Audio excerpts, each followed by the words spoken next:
बिस्मिल्लाहिर्रहमानिर्रहीम। अस्सलाम वालेकुम। आप देख रहे हैं डीएनए न्यूज और मैं हूं गुलाम जोहरा। अब रुख करते हैं खबरनामे की तरफ। रावलपिंडी नसीराबाद पुलिस की अहम कार्रवाई। गाड़ी चोरी की वारदातों में मुलव्वस जाली वकील गिरफ्तार।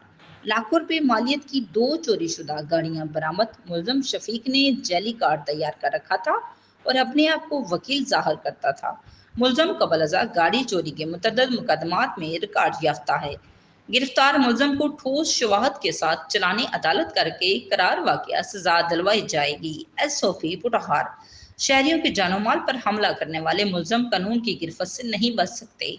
धोखाधड़ी से शहरियों का इस्तेसाल करने वालों के खिलाफ कार्रवाइयां जारी रहेंगी। SOP पुटहार। मोहम्मद वकास खान। रिपोर्ट जर खान, DNA न्यूज, इस्लामाबाद। अब तक के लिए इतना ही। मजीद बाखबर रहने के लिए हमारे साथ रहिएगा।